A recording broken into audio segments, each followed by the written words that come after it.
Almost Patriots, episode 35. Yep. Another Hello, episode everybody. of the week. Yeah, what a week. It's been kind of crazy. Fucking busy. Busy. We definitely been super busy. Back on the West Coast after our East Coast stomp down in the Indy 500. Took a couple weeks to get sort of like back into the routine of things, and it's getting hot here in San Diego. So summer is among us. Had a birthday week last week, so lots of cool, fun things to do. Big shout out to everyone that supported that. A big shout out to Music is for Lovers. Shout out to Ama Sounds. Shout out to shout out all the people that threw wonderful concerts and events all weekend long to keep the party going, which was pretty cool. And that's about it. Shout out. Wait, you forgot to shout out Sophie Cunningham. Sophie Cunningham, yeah. Shout out Sophie Cunningham. Yeah, what happened, guys, with these guys and their sports show? So I saw a little clip of Caitlin Clark, and she got, poked in the eye? Yeah. And then this other girl just checked her for no reason. Pretty much. Yeah. And then so the next play or something, Sophie Cunningham. Well, so the thing is that they gave Caitlin a technical. They didn't. Yeah, which is bullshit. They didn't give the girl that checked Caitlin a technical, which was BS. And then Sophie Cunningham took her down by the head. I thought she went straight gangster. Yeah. She went straight gangster, and then she started pulling her hair. I was like, Sophie, you just got my heart. Like, you're fine, and you know how to fight? Okay, you got it. I was watching the Real Housewives of Orange County or some shit. It's a lot more fun to watch. Yeah, it was pretty fun. I mean, it was good to see that, people are standing up for themselves a little bit in, like, that kind of way. I mean, whatever, who cares? But I think it's sportsmanship. But, yeah, that girl, Sophie Cunningham, way to go, Sophie. Definitely not an ugly person either. No, she's hot. Good for her. What else? What else happened in the sports world, guys? Anything interesting? Tonight we have OKC versus Pacers. Pacers. Yep. Yeah. So everybody here in Indiana is going crazy right now. Everybody's trying to root for the team to win. I don't think it's going to happen, but I can't believe they made it this far. I mean, Rick and I went to the Eastern Conference Finals last year when. They were beating the snot out of Boston and just couldn't close out the game. But Halliburton didn't play. And this year they've been exceeding expectations at every turn. But I don't think they have enough firepower to beat OKC. Yeah, and also Halliburton just got Halliburton. They just released that he's playing today, so he's not going to be out for any injuries, which was the huge thing with his. I think it was right calf. Yeah, calf injury. Nice. So you guys put out your predictions. I think OKC's going to win tonight. I think that it's all. I mean, I think OKC's a bigger team. They're more aggressive, and the kind of basketball that Indiana's been playing lately is just what I've noticed is they don't have a lot of weapons, and so like plays that will just get them quick points when they need quick points. Like dish out, like set a pick from the favorite spot, or set a pick and then dish it to the man down low. Like, I didn't see any of that. I just saw a lot of passing around the perimeter until somebody was open enough to take a three-pointer that they probably shouldn't have been taking, or the little guy who should be taking the three-pointers drives the basket and tries to draw a foul. And God forbid I say anything negative about that guy. Works really hard, but I just McDonald? didn't see. I didn't see enough talent or organization, McConnell to win. Yeah, they got a lot of heart, and they've never been over the salary cap, so they're getting these teams on the cheap, but I think it's going to catch up with them. Yeah. Yep. Also noticed that what's his name, the guy that does a sports podcast in Indiana, your guy. McAfee. Yeah. He finally put a sleeved shirt on, which I was very happy about. Because I see him at the gym, right? So they have this huge TV at my gym and a lounge you can walk in while you're working out, and it's on mute. And so Which is all Rick does at the gym, by the way, is watch TV. I do, but I'm mad that it's on mute. That's why I'm complaining. And so it's always on mute, so I can't hear what this motherfucker is talking about, right? But I noticed that he's pale as shit. And he's not very built, and he wears this I just got back from the NASCAR, type of shirt, and it's cool. And then his other homies that are on the show are also fat slobs, and I'm sure that they know a lot about sports and everything. And kudos. I mean, I'm not talking any shit at all, but like, it's just funny to see it when you're not listening to what they're saying, and it's just mute. And I'm like, what are these three? Just like a bunch of hillbillies bullshitting, talking about it, like everyone's staring at it. I'm like, they cannot be I feel disseminating like that if much. Duck Dynasty did a sports show, it would be the Pat McAfee show. Right, I keep waiting for the $39.95 for payments thing to come up in Yeah, the corner. yeah, Totally, yes. It reminds me of Righteous Gemstones, like on HBO Max. Yeah, I love that guy. What's that actor's name, Mike? The really funny Oh, guy. He Daniel did a McBride. baseball. Yeah, he did a McBride, baseball yeah. one. Remember they did a baseball one? yeah, Which Yeah, Eastbound and Down. Eastbound and it Down. It was First supposed to be season John of that Rocker. Yeah, it's supposed to be about first John season of Rocker. that Like was they use him as a base. Oh, it's That's the whole hilarious. series is insane. Well, it got weird in the third season, but yeah, first season. I don't think I saw it. The first couple seasons were pretty funny, and then he Yeah. went to Mexico, and then I just kind of lost it. Yeah, it got weird. Yeah, it got weird after that. Yeah, But not saying that going to Mexico is weird. It's fun. it is. It is actually. I've been there. It's weird. It can be. Tijuana is weird. How Tijuana weird is weird. Oh, I'm sorry, shut up. I'm sorry, you Mexican fuck. I don't look Excuse Mexican me. Either, dude. I look Mexican enough when I need to, so I'm growing the stash. I'm trying to get avoid all the discrimination out here. But yes, I'm excited for tonight's game. I think OKC is going to wrap it up, and I love the Pacers, and I'm a big fan of the whole program. A lot of the Indianapolis stuff I think is blowing up, but I do think that OKC is going to smash it home, and what's his name, Shea Gilgeous-Alexander is going to take home. That MVP like he has and earn it. So, it's all about the NBA Finals MVP as well. Yeah, I think he'll get it too. I mean, the guy's just superior physically, and not in like any kind of genetic way, but in the way that he moves his body. Like he could have been like Clear a control. dancer. Clear Yeah, control, it's like yeah. just like a snake, man, and like in a cool way, like. Even his motions, his ducks, and when he goes under the defender, it's just like it's in a way that other people are just not getting that low. They're not moving as smoothly, and so when they're finished with their move, they're not in a position to take a shot. And he is. He's always like a cat, like puts himself in He's a smooth. finishing position so that he can take a shot that he can actually almost make. So it'd be tough to get that guy out. So I mean, if he gets injured, I might change my prediction. But otherwise, if my boy Shea's playing, I think it's going to be OKC all night. Well, let's get right into the news, guys. I know you guys just did an hour of sports, but I wanted to recap. So first thing we have going on this week, Mike wanted to talk a little bit about this court case, Ames versus Ohio, and they ruled in favor of reverse discrimination is discrimination. So tell us a little bit about this court case. Yes. Yeah, so Ames is basically a straight woman. She worked in the Ohio Youth Corrections since 2004. In 2019, she was passed over for a management position, which she claimed was given to a lesbian. And then she was demoted from her administrator role to make way for a gay man. So what did she end up doing? She ended up suing. In that case, the district court, which is the lower court, granted summary judgment to the state, which is against her, applying the Sixth Circuit's background circumstance rule, which imposes a heightened proof requirement for majority group plaintiffs. The Sixth Circuit, which is the circuit, the court system above that, basically affirmed that decision, meaning they agreed, and they demanded evidence such as statistical proof or that a minority group decision maker was involved, a burden that's not usually typically applied to minority plaintiffs. Now, the question was, when it went up to the Supreme Court, does Title VII require a higher background circumstances evidentiary burden when a plaintiff is a member of a majority group?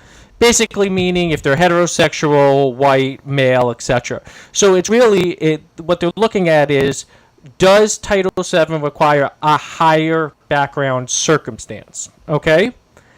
Well, the Supreme to rule Court. in favor of the majority. To rule in favor of the Correct. majority. Right. Yep. So it was unanimous at the Supreme Court level, and it was a reversal, meaning that they reversed the lower court's ruling. And basically, Justice Brown Jackson wrote that Title VII protects any individual and does not allow extra proof, meaning there has to be no evidentiary or statistical proof for a majority group's claims.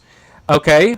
So the basis is basically courts, there's no basis that exists for courts to treat applicants differently based on a group status. It doesn't mean if you're a majority or minority group, you can't treat them differently. And the funny thing is, Justice Thomas, who was joined by Justice Gorsuch, criticized the Judge Me doctrine, which is background circumstances, okay? And even continued to question that. Like, and basically it's saying, like, you know, it's a Judge Me doctrine, okay? It's not legal doctrine, all right? Right. All right? So that's kind of where the case is at. It eliminates a lot of things. So what happens is at the Supreme Court basically, when that case comes up, they set the precedent and then they send it back down for the lower court to look at the facts again and make an evaluation. So you basically go through everything, and that new precedent is basically the law. So you look at it and you make the decision on that. So it's kind of interesting. You know, the reverse discrimination element is kind of like, how do I put it in? I just talk loud, Jeff. Okay, I'll pull the mic. He's right. No, it's not your voice because it's distorting. Just turn the gain on the mic just down just a tiny bit. How about now? Okay, it's probably better. I don't know. Jeff will let us know. Keep going. Okay, let me sit further away. Shout from the out Turbo.fm, my boy. Yeah, so basically what they just did was they created one standard. They set a clear rule now. There's no Judge Me doctrines, meaning there's different tests for different groups in this circumstance. And that's really what happened. I think what you're, just so I understand, just because I wanted you to sort of clarify this, because when I looked at it, I was thinking like reverse discrimination doesn't explain what they're trying to talk about. So basically what it looks like is there was a judge-made doctrine, or a judge manifested this sort of ruling that said that the majority plaintiff, i.e., like if you're in the white group, because that makes you the majority, or had to have, or whatever majority, doesn't matter, had more burden of proof than a minority plaintiff, right? So if you're a woman or whatever, you had less burden of proof requirement to prove your case. And so basically what we're saying is that there's reverse discrimination, i.e. like someone being discriminated against that's in the majority group, it's still discrimination, and the burden of proof is not greater just because you're in the majority. Yeah, that's correct. Good. That's a good stop, because that's a slippery slope. Super slippery slope. Yeah. I mean, like, I think the laws that were written were I mean, who knows? But whatever they are, they're definitely like, you know, to be enforced and not in a black and white manner. That's why we have court systems. Right. And, you know, and a lot of these laws, you know, were written when, you know, a lot of the social, you know, mechanisms that exist today weren't around. And so, you know, it's okay that they're tried and updated. But I do believe that, you know, in this situation, I don't even see what did Jeff say? It was Brian. Oh, Brian. But I think, like, you know, this kind of ruling is good just to keep everything like on the fence, because as much as we want to provide, as you know, or I would like to provide, you know, opportunities for people, and you know, and in many ways it's really difficult, and it gets really bad when you start trying to control the opportunities of outcome, right? And saying like, okay, well, like, even though these people are racing this race, we're going to try to see to make sure that you're coming in ahead. I would literally prefer to just don't hold the fucking race and just give those people the prize and just don't waste my fucking time. You know what I mean? Yeah. Like, if that's really what it is, if you're just like, you know, like, and so I don't have. If you're rigging it against, then just give it. Yeah, and being alive for, you know, 172 years, what I realized is that if you're good at winning, 73. Yeah, if you're good at winning, so like, I'm not worried about competitors, right? You see what I'm saying? Because I know I'm pretty secure that I'm going to be able to get the things I need, you know, at least in the short to mid run. So I'm not necessarily worried about like competitors in that sense, right? So if you need more to start, then make a case for that. And I think that case would have a lot more integrity than, hey man, like, you know, like, we're going to move people out of positions. Because I think what's hiding here is that a lot of what's missing is power and leverage, and on a social level, right? And so there's going to be no law that anyone's going to be able to write that's going to give a minority group or a majority discriminated group power or leverage socially without social acceptance. And so social acceptance is, I think, what a lot of these people are going after. And that doesn't happen in the workplace, and it doesn't happen monetarily. There's a bunch of rich people I think are fucking retarded, right? And that a lot of people don't like. And so I think the message is that, like, look, like, there's going to be no law that's going to make people like you, right? You're the only person that has control over that. So, as much as your environment can provide for you, doing the work internally to love yourself, and I know it sounds kind of fruity, or whatever it is that's pissing you off, and to heal that stuff is going to make those opportunities come to you a lot faster. One thing I've learned too is that most of the biggest barriers are invisible barriers that you kind of create for yourself. So I don't think this is a place that's become more competitive or harder to gain successful outcomes, but I do believe that the mindset virus that's spread is keeping people down in general, all across the board, minority or majority group. Well, I'm a fan because I feel like the pendulum has kind of swung in a certain direction over the past 4 or 5 years for whatever reason. And I'm not going to point fingers, but it definitely felt like being in the majority was not protected very well, and it felt like there was a lot of risk of just existing if you're in the majority, or if you're like a white guy like I am, and so now.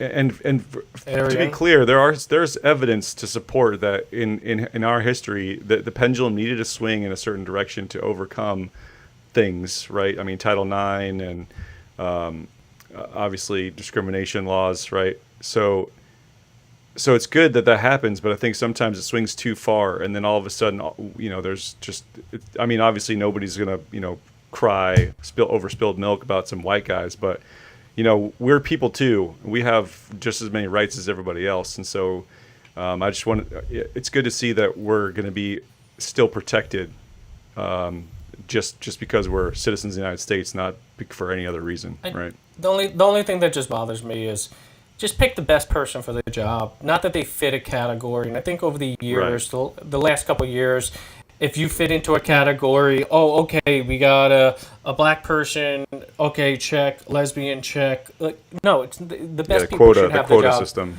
Yeah, you pick the best people. One thing I don't agree with is California. I believe California has a rule where if you have a company and you have a board, 3 out of the 5 positions, diversity. Yeah, it's just like I don't agree with that. I don't agree that that's not really advancing anybody except those people that are chosen to fit into a certain box. Yeah, they're on the board. Congratulations. But does that change the entire organization itself? No, it does not. It doesn't change the organization. Can you imagine if somebody went to the Bank of International Clearing and said, "Hey guys, I've taken a look at your board, the central bank. Too many white dudes. And there's too many dudes of a certain specific following. We would really love to get some diversity into the International Bank of Clearing and into the Federal Reserve and the whole World Bank system, the whole global system. We think there's diversity. They would shoot you in your fucking face is what they would do. Yeah. My problem is like I grew up where I grew up, it's very diverse. So we don't look at like kind of the color. We look at like, because it's all about money. It's about making money. So we're like, if this person is the best person for the job and they can make me more money at the same time make the company more money, we're fucking hiring. We don't care if they're black, white, Spanish, Chinese. It doesn't matter. It's just the way that people look at it. But just putting a quota on you have to have X, Y, and Z at a job, I just never fundamentally agreed with that. Yeah, Theo Vaughn said it really well. He's like, I don't care when we are poor white or poor black, we're still poor. Like there's nothing different. What I really don't like about some of the rules in California is it takes away from a lot of the good. California has some of the best laws for employees in the country. I mean, California has the most laws. Well, they also have most, but like, so during COVID, we couldn't get furloughed because of California. They couldn't furlough people because we had California employees, and so you couldn't furlough employees in Indiana and not furlough employees in California. So rather than furlough people, they stopped contributing to the 401k. Right. So I mean, that's just one of those things. Like California saved us from having furloughs, and those kinds of things get lost when we start talking about all this other bullshit. What does furlough mean? So basically, there were basically not firing you, but not paying you to work. So you're employed, But you're like and- on the bench. but you're not working. Yeah, Yeah. but you're not getting paid. And the idea being that like sometime in the future you might get back pay, but there's no guarantee, right? And so rather than furloughing a couple thousand employees that they plan, they just stopped contributing to our 401k as the offset. So that's where I they just made I the just money want to back. say something. I just want to say something to Brian.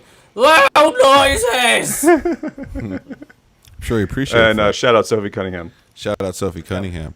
Whatever she's doing, probably getting ready. Is there a game going on? Where can we watch her next, Chris? I have to look. Oh no, she's probably at the Pacers game watching because it's here. Oh, it's at in Indianapolis? 40 minutes. Yeah. So Yeah. everybody's downtown right now. I'm just trying to stay as far away from downtown as possible. Yeah, I agree. I saw a funny meme based on basketball games. There was this, these memes is real, and this guy said he matched with this girl on Tinder, and they were like chatting, and she was like, Oh, I heard this. "Wouldn't a great first date?" I don't even know this real, of course. Be going to the finals game, whatever, 3. Right. And she's like, tickets aren't that expensive, like $700. that. And he was like, no thanks. And then he like hit her up afterwards. And she's like, yeah, I went to like 4 games on 4 different dates. Yeah, it's like what the shit. We know the game, ladies. Oh my god, it's hilarious. But hey, Sophie, if you want to take me to a game, I'm perfectly fine with that. And if you don't want to first go to a date. game, you should go and listen to house music, because a new study came out that I proves saw that. Yeah. Yeah, that listening to house music slows aging by quite a little bit of percentage. You guys can look this up. And I just saw it on Instagram. And one of the cool things is that specifically the BPMs are between 130 and 140. So all you slow organic house DJs, I love your music, but you're not healing anybody. That's you, Ricardo. That's I you. play Ricardo. at 130. I do play not. at You do 130. not play at 130. Not No, until the you study don't. came out. You not play at 130. You I didn't do. Yeah, I do Ricardo- 128 to 130. ever. You don't know Ricardo minimal. plays minimal 100 to 105. 130 minimal, And 128 to 130. Does that include vocal house music as well? Because there's some bangers. I have no Bang. idea. Just the beat, I think, is the important part. I don't think the fucking words matter unless I you're don't like. get out of you know. bed for anything less than 130. So. Yeah, exactly. I mean, we will have to step it up. We'll move it. My last show I played 128. That was pretty good.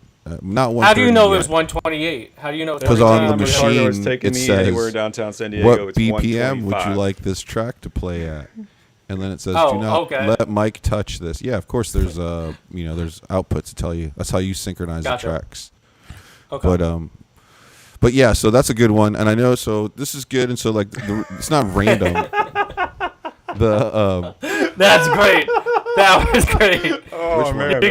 You gotta put that last You gotta one put up. that up. You gotta put that last one up. It's not That's a like good it's one. funny. Well, we got. The I'm last missing one. all the fun chats. Oh, Hold on a second. man. What did he say? What did he say? Plays the music in the waiting room. It's true. I do play the music in the waiting room. But That I'm was a proud of good my one. music. I love my music, my elevator music. Shout out to all you minimal artists that know that all these other trends will go away soon enough. Those cute little art projects. That's funny. Now completely forgot my train of thought. But the reason I wanted to bring it up is BPM. because, Yeah, and I BPM. might talk about my topic real quick too, just because of this, all this shit goes together. So the BPM, and so for a long time we have kind of like had this theory where like body movement is very important in healing trauma, right? And then I was like kind of like watching, and I've been doing this music thing for a little while. I went to but watching, and I was kind of noticing as I saw the younger generations roll up that a lot of them are like kind of there to heal. And so I was like, oh man, these kids are just traumatized, and they're taking MDMA and they're dancing, and then the music is what kind of like creates the new good memories. And like as you study trauma, you start to realize, and I think now the new really interesting school of thought that's coming in is that like people who are doing regressive analysis, and that means like talking about things that happened in your past, are actually fucking people up more. Right, and this would also explain a lot of the mental health thing, because everyone's got better help, right, online. I'm not saying that therapy is bad, okay, but the regression analysis. It's the therapist that's the problem. Yeah, a there lot of are- times they're just supporting your weird ideas, and they're just confirming your own stuff, and Right. it makes it worse. Yeah. So one of the things is that forming new memories or forming a positive, memories that are associated with a specific incident or situation that triggers you is the only way to get really to do them, and to do them physically, like in movement, helps even more. So that was something that I saw that was really like kind of connected. And so it's cool to see a study that kind of backs a little bit of sort of the healing process and going to concerts. Not to mention that you're jumping up and down and you're dancing, you're getting exercise. It's generally positive. I rarely see fights, like that happen within the shows. I mean, I'm sure there's fights outside or whatever. And so I think that, in this sort of better health thing, it's important to understand that music, moving your body, right, and these kind of new, creating these new memories that are positive are things that are going to help you heal much more than doing like any kind of regression or regression analysis. And one of the things that I wanted to talk about, and I'll bring it up, guys. So I was thinking about all this shit, and this thing that came to me was this thing that I call trauma control response. All right, and I made this shit up, so it's there's no research on this. This is just based on my opinion, so don't take this to the bank. But it's my observation. And so what I have noticed, and I probably haven't noticed it myself, because it's hard to be the observer and the observer, and at least in my friends and vice versa, is that a lot of people, including people that are not traumatized, have sort of this trigger or trauma control response when they get into an uncomfortable situation or a place in their psychology where they feel traumatized. And I'm going to use the definition of trauma as being subject to something uncomfortable for which you had no ability to remove yourself from, right? And so that kind of trauma initiates what I've noticed is sort of an external control response, and it manifests in so many ways. And I think the reason that we're seeing a lot of this, and let me kind of detail it. And so, like, say you become triggered or you have a bad experience and you ruminate for overnight on it. The next thing you know, like, a lot of people are working out, or they're cooking their own meals, right? Or they're starting to change their body. They're getting a haircut, or they're losing weight. Anything that they can do to change the external or control the external outcome in the reality seems to be a very big response. And I think that the reason I'd like to identify this is because I think we all do it, not just traumatized people. And so this trauma control response, I think, is directly tied into Van der Kolk and his work on the body keeps the score, and the fact that right now we have two schools of thought, one that's completely psychological and one that's physical, right, and kinetic. And I think that those two need to join in order for healing to take place. And so I think the trauma control response is the extra energy that your body is actually using, right, to possibly heal and create something new that needs an outlet. And instead of moving your body, like going for a walk or going dancing or going to do something that's going to create positive physical outcomes, people reach towards addictions and comfort and safe love, because that's an outcome they can predict, but it's the wrong choice, because that comfort outcome doesn't come from you moving physically in the world and creating a new experience. It comes from being dependent on something external, right, that you think you can control. So what I would like people to do when they get this trauma trigger and this control response is try to do something physical. And if you can do something with music, do that first before you do drugs, call your ex, try to lose a bunch of weight, get a haircut. Try to just couple that energy with some physical positive movement, and I think it's going to help a lot of people control this necessity to sort of be in control of the outcomes that are happening. Because you have a lot of gifts that I think you take it for granted, and a lot of them is keeping your shit together. And so if a lot of people don't have their shit together, it's not because they're not capable of having their shit together. It's because they're in this state where that kind of blocks them from doing the things that they need to do. So try to couple that physical necessity to move with something positive when you feel like you need to control something or you feel a little triggered. And like, let's see if it helps. I think it might help some people. Guys, have you ever experienced that sort of feeling? How do you guys feel about all this? I don't know. I mean, I know that based on the book, when you're triggered, it's essentially your amygdala sort of hijacking your body's response without any prefrontal cortex involvement. So you're essentially sort of handicapped by whatever previous trauma you've experienced, and your body, like Brian said, your body produces the same chemicals, whether or not you're actually experiencing trauma or something close enough, right? So like when you dream, it's the same problem. And then you have to wait like a few seconds before the prefrontal cortex takes over. in order to get some sort of rational involvement. Unfortunately, a lot of times that it's too late for a rational involvement. You've already sort of blown up or yelled or done whatever it is that you've done. So there's not really, it's hard to come back from that yet. And then like Ricardo said, you got to wait like a couple days and you feel shitty. Right. I think for me, it's whenever I come back from that, where I've done something, I feel guilty because I went too far, and I didn't really have control of what I was doing in the moment. And then of course, an hour later, I'm like, fuck, man. I guess I tend to work out because I have control over that, right? And I know it's good for me, and I know that it helps my mental state. If I work out in the morning before I really have to like take on the day, I'm always. But that's a good example of a positive physical movement that's going to create. You're not going to be like, damn, I'm so pissed I worked out today. Yeah, well, for me, it's always, I feel like once I'm done with the gym, it's like 1:00 in the afternoon on a Saturday. I can basically do whatever I want at that point because I feel like I've at least done that, right? Because your body is like this awesome machine that you only get one of, and it only lasts for like 80 years, and then whatever happens. And so I feel like that's something that you need to work on, and it's something you have control of working on, right? You can do it anywhere, anytime. I'd have to really think about what you said, Ricardo. It's a lot of information to unpack in a 5-second spiel, but yeah, I like to control. I'll beat your response. Yeah, Chris, I'll beat your response. And I won't go too long. I'm perfect. I don't have trauma. We know you Next. won't go too long. Oh, you said you ain't got no nipples. Wow, rude. Caitlyn Jennings. What? Go ahead, Mike. I just said I'm perfect. He's I have perfect. no Yeah, trauma. he has no problems. I have Yeah. no Of course. trauma.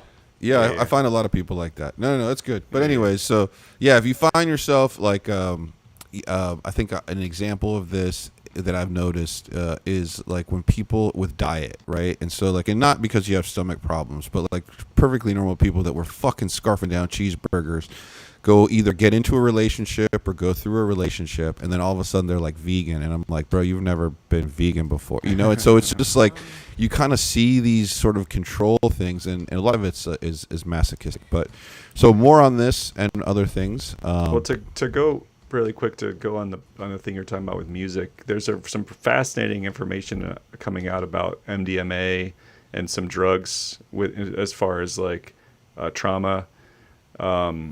They're basically saying that once you experience the trauma or PTSD or whatever you want to call it, big T, little t, your brain is less elastic to change, and so sometimes you need a chemical influence like MDMA or what is Well, it, they're doing- Special they're K, doing ketamine studies. or whatever. I was So Yeah, but aren't they basically, doing studies? it basically makes the brain They are, more yeah. elastic, so that you can sort of change the way that you respond to events. And so, you under the influence of Molly, talk about the trauma that you experienced, and then it changes the way that the brain reacts, because you can't just normally change the brain's reaction under normal circumstances. It's like the negative is much more profound than the positive. And so one traumatic event would require like 100,000 or 1,000,000 or whatever it takes for the brain to like New come cool new events. Yeah. positive events. And sometimes there just isn't a possibility to experience 1,000,000 positive events to overcome the one negative.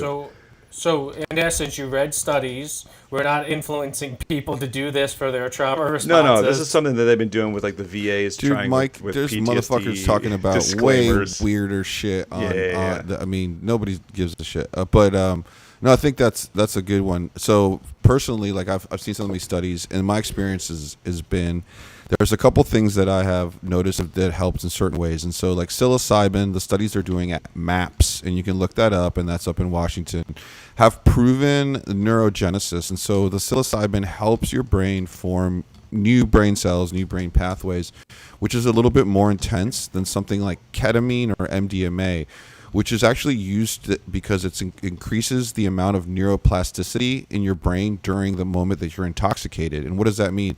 And so like you've seen these little brain gadgets where they're like neuroplasticity, you know, and neuroplasticity is just your default mode that you've kind of the story that you tell yourself and the things that you repeat daily.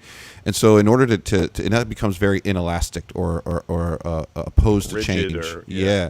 And so if you want to ease that up, doesn't mean you're going to heal. It doesn't mean it's going to heal your shit for you. But it puts you in a state where if you're either guided by someone else or if the experience puts you in a state of mind where you're able to reflect comfortably, then the potential for new memories to form with a greater leverage to the negative ones is much higher. I've experienced this not a little bit on mostly on psilocybin and on ketamine as well. Ketamine is a strange one because at first it's so disoriented that you don't really understand like how it's working. But if you do it, and I don't recommend that you do it while you're drinking, please don't. And if you do that, I do think that it does create sort of like you don't wake up feeling like hungover. There's definitely a clarity of mind, which I've never experienced with any other substance, especially one that you're just doing to have fun or whatever. So if you're going out there to do these with a purpose, I suggest you go to a licensed provider. I know you can get it in some states. And if you're not, then don't tell anybody. Definitely don't tell us. But I mean, if I'm going to be real to my homies, dude, like stay away from cocaine. Right? You don't need that shit, right? Acid is great, man, but like it's not natural, right? If you really want, you know, like in weed too, guys, it can be deadly. It can really get you stuck in the past, right? So if you want to move forward, I suggest physical fitness, a great diet, some mushrooms, nature, and if you can't get into that, if you're in the city and you don't have any of those things, then a little bit of ketamine and some great music will help as long as you're in the right state of mind. From personal experience, now, anything else I think that can help you form positive memories is going to be just as effective. But these things are starting to be proven to increase some of the neuroplasticity to help people heal faster. Yeah. What's going on with summer travel, Elvis? So if you take the ketamine and you feel great and you're ready to go and you want to go on a vacation, Elvis is going to tell you where you're not going to be able to go this summer. I mean, I actually don't. I don't think this is my topic, but I do have a funny story about Mike, that. is this your topic? I do have a funny story about. Oh, my bad. I'm curious. No, go ahead, Chris. I had a Marine. He ended up getting kicked out. By the way, he went home on leave, did so much meth while he was at home on leave that he basically blacked out on his flight and got arrested on his layover, wandering around the airport yelling at people. What? So, Stimulants are bad, guys. They're Yeah. really bad. Sugar is the worst. I mean, and I'm telling you, I really wish, because they do help. Like when you're fucked up, you can focus on whatever. But like the long term, I think stimulants are not a good idea. I don't think speeding up is what's keeping us from like becoming better humans. I think a lot of us need to slow down, right? And just remember that, like, hey man, like if I don't do anything for 24 hours, like nobody dies. Like if I sit on my couch, I've tried it. It's scary. For 24 hours, nobody died. Everyone still called me the next day. Like, electricity was still on. So like, and we think that if we don't finish what we're doing in like an hour or two, and that's kind of keeping us, I think, further away from finding some peace. Yeah. Mike. So getting on topic of travel this summer, while I yell into the microphone once again, I'm trying to You sound good. sound good. Okay. Yeah, you sound good. All right, so basically Bankrate does a survey every year where it asks a bunch of people right before the summer starts if they plan to travel. And if they do plan to travel, where do you plan to travel to, and kind of where do you, and if you plan not to travel, what's the reason why you don't plan to travel? Well, this year the study comes back that less than half of Americans are planning to travel for a summer vacation. Out of those, which was 46% plan to travel. Out of that, 38% said that they're going to travel domestically within the U.S. The other 15% out of that number states that they will do internationally. So they'll travel internationally. Now, this is the caveat. 3 out of every 10 people that plan on traveling state that they plan on taking on debt to book those trips. Out of all the people that said they're not planning on travel, The reasons cited. Ready? It all comes back to two things. One, affordability. It's too expensive. They don't want to spend the money. And two, it's basically kind of like right now the lack of interest in traveling. They don't want to take time off from work, and quite frankly, it's too big of a hassle right now. Looking at prices for flights lately, you can see that they're coming down, but it's still pretty expensive. It's still high. Hotel rooms, everything like that. I think the capital flow is not there right now. I think you're seeing with these airlines, it's coming in because JetBlue recently said that they're going to be laying off people. They're going to be reducing their flight routes because not as many people are flying right now. So I think you're starting to see that. So what are they doing instead? They're doing staycations. They're going to be staying home. They're going to take days off, but they're going to stay in the vicinity. And if they do travel, and some of them related staycation to traveling within an hour. So it's if you live in the city, going to the mountains within an hour. If you live within the city, going to the beach or staying at the beach. Which is within an hour. So I think this is fascinating. I think it's starting to hit home a little bit more. It's starting to become a little bit more trend. I'm starting to see more and more articles on finances that people are cutting back in a lot of areas. If it's groceries, if it's real estate, if it's in vacations, you're starting to see people being a little bit more conscious with regards to spending money. I think times are a little bit tight right now from all these studies. What are your thoughts? Did you see that thing I sent you guys today about the U.S.-UK aerospace tariff agreement? No, tell me about that. Yeah, so I missed that exciting article. So the UK Prime Minister and Trump came to an agreement where there's not going to be tariffs on aerospace products.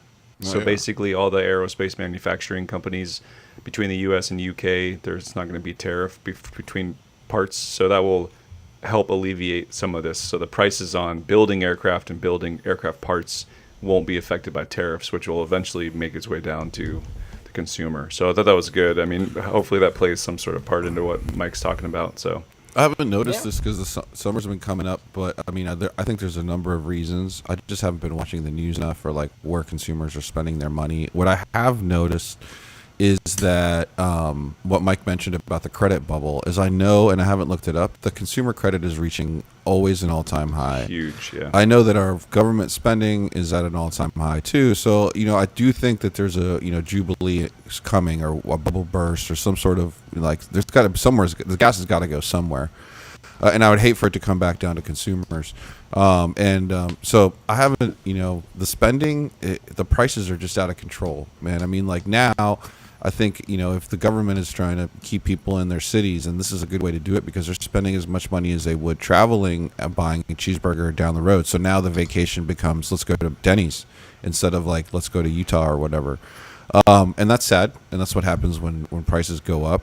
But I haven't seen any other drivers for this. So it's interesting to see which industries besides the airline will be affected and see if we get any reports from some of these sort of tourist heavy cities, which I think we'll still see a lot of tourism because people work from their fucking computers now. And so maybe people aren't taking vacations, but it'd be interesting to see if people are taking less vacations because they're working all over the fucking globe. Right? It's I know a bunch of kids that live out here, man, in their 20s and 30s, and they work from their computers. They take meetings everywhere. They could be anywhere. You know what I'm saying? And I don't know if they consider that traveling. Yeah, 100%. I would say most of the people that I hang out with don't work at a physical location. Except for Susio, who works at Firehouse. Shout out, Susio. Well, the Fed said they're not cutting rates again, so that's probably a part of it too. But, I mean, everybody out here is traveling. Right now, there's so many people out for Juneteenth or whatever. My office was empty yesterday and today. But I think, like you said, a lot of those people are traveling locally or they're not traveling very far. But yeah, I mean, to your point, everybody's working from home now, or at least a lot of people have the opportunity to work from home. So what's the point? And I can just go and work from home and just in a different state. It doesn't really change much, right? Yeah. I mean, obviously it sucks working from home from your hotel instead of working from home in your office where you have 2 monitors and all, the whole setup, right? I mean, I much prefer working at home at my house than I do when I have to travel to San Diego, because then on my little laptop trying to like do shit. But yeah, I also think this is going to be a big sort of like not exit summer. Let's call it an exit summer, where it seems, and at least from people here in California, we at Scorpion we just bought a building here in Mira Mesa. And it's a cool building. And then the people that had the building had a business in that building for 32 years. And then they sold the building to us, and then they sold the business to somebody else. And they're like, in their 50s, young-ish, great shape, young people, or healthy people. And they're moving, I don't know where, like Minnesota, right? And so I think that people may be making bigger life choices like that as opposed to taking a vacation. I think people are actually going to be relocating a lot, especially to lower price areas where there's not as much high pricing. That might be one of the drivers, and it might skew the data. Maybe people are saying, hey, I'm not going to take a vacation, but I am going to fucking sell my house, right, and move to fucking Minnesota and live a dream life. Yeah. There's also another element too, in my opinion, is a lot of people when they travel for the summer, they tend to go to the same places over and over. If you're from Indiana, you go to Florida. If you're from New York, you go to Florida, or California, or Texas. You go to major cities like that. And I'm talking domestically. I'm not talking about globally. How many times can you go to the same city over and over for a vacation for a week? It's like, is it really worth another week vacation as a routine? No, it's not. So I feel like, you're going to start seeing less travel continuously during the summer, because usually during the summer, the prices are the highest. So the hotel rooms are the highest. The car rentals are the highest. Restaurant prices are always the highest. So, I see kind of this as maybe being a little bit of a trend. Also, you're having people move to those cities where, vacations are like, basically the travel destinations. So it's getting overcrowded. Like if you look at Florida, some of those locations like West Palm Beach, Boca Raton, those areas used to be quiet spots. Now you have all hospitality. You have a bunch of people moving there. Fort Lauderdale, a bunch of people moving there. Those aren't vacation spots technically anymore. They're becoming communities. So it's not feeling like a vacation. I feel like too, we're still in this sort of post-COVID lockdown era, and a lot of people are just doing more stuff. Like they're putting on more events. I mean, Ricardo's been seeing. I mean, we've seen this coffee shop movement thing, coffee shop party explosion. Everything. I've never seen so many events in San Diego. Like, shout out to all my hardworking creative people, but music events, and just in like the 10 people that I know, but it's gotten. A year ago it's like now it's Wednesday, Thursday, Friday, Saturday, Sunday, every weekend, and multiple events. Before you didn't get to choose. Now it's like I can't make it to all the different events. So there has been a huge ramp up, at least in events that are around getting people together, for sure. Yeah, I've been see it here too, and like there's a huge wine festival in Indiana that's going on in a couple weeks. I won't be here unfortunately, but I feel like more and more people are doing what Ricardo was saying. Like they're selling their businesses, and then they're doing something with that money that involves people in the real. And I think that's also playing a significant role in why people aren't leaving their local area to because there's just stuff to do now, instead of I need to go to Florida to do stuff. There's stuff here. So yeah. Good point. Yeah, I agree. Give me 1 second, guys. Next topic. No, not fucking allowed. God. Who the fuck is Dakota Who's Johnson? This producer? Who the hell's producing us? Fired. You don't know who Dakota Johnson is? She is an actress. She's an actress in Hollywood. She's been in a bunch of like big time movies. But the reason why I brought this up is because in the past we've had conversations about Hollywood and how like movies have just been remakes over and over.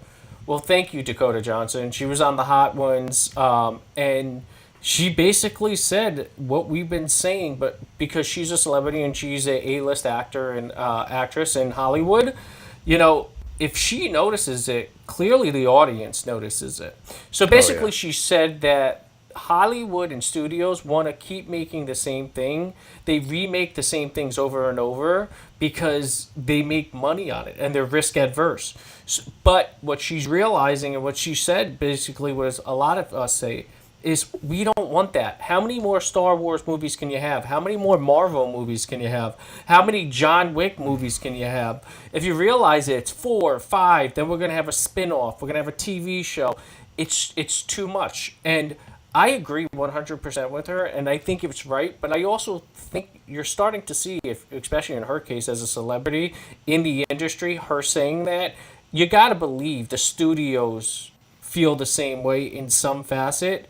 And you got to believe other actors and actresses feel the same way, because this is a problem. And quite frankly, anytime I throw on Netflix, I throw on Hulu, I feel it's a regurgitation of the same shit over and over. Well, yeah, I agree with you, and I think what we're seeing is sort of a a stalled effect, right? And so, like, think about all of the effects of, there was the first 8. I call it the izations, right? First, it was globalization, remember? And everyone was like, "Oh, sweet, let's move everything to cheap countries," and then they started ripping us off, and they're like, "Wait, demo, that's probably not a good idea." And then after that, we had what I call the democratization of everything, which is where social media and new technology kind of brought up. And what it really democratized was popularity and attention, right? And then the biggest attention was gotten in a closed or a captive audience, and that used to be the movie theater. You had to go in. It was just sort of a fucking like behavioral science experiment. It's all dark, and the only thing that you get is what I produce for you. And so for a while, that brainwashing technique worked great. And then people stopped going to the movies, and they started to be funded more. What has happened? That happens with the costs and profits go down. So the business kicked in, and we're seeing this lag of content because nobody's spending enough money to be creative or taking risks. But really, what it is sort of a bridge point between when independent studios and people are going to start producing their own content, and the money is going to start coming from like, hey man, I put out a movie on YouTube and I just made 12 grand last hour from views. It's just so much easier. There's no fucking middleman. There's no like, wacky producer or licensing this or BAFTA this and all the bullshit, right? Or SAG card or anything. I don't have a fucking SAG card. I'm saying whatever the hell I want right now. And so like, I think that once, and I think people are a little bit timid right now, but once people start being more creative, if there's an environment for that, like if there's a fucking world war, like it's gonna be bullshit. But I mean, if people are able to create, then I think we will see sort of the independent broadcasting or the democratization of attention and broadcasting come to light. And it'll go through the same life cycle that the internet had, which it'll be like just a couple of guys at the beginning who had the resources and the time, to do stuff like what we're doing much better. We're just chatting, producing movies like it was on Facebook when it was only these CEOs that were like sold companies. And then all of a sudden businesses get involved, right? And you're seeing movies that are literally produced by McDonald's and Coke, which is fine, but you know what you're getting into. It's not like you're going to see Marvel and they try to sneak a Coke in there. If Coke made the fucking movie, then you should know that Coke has an agenda.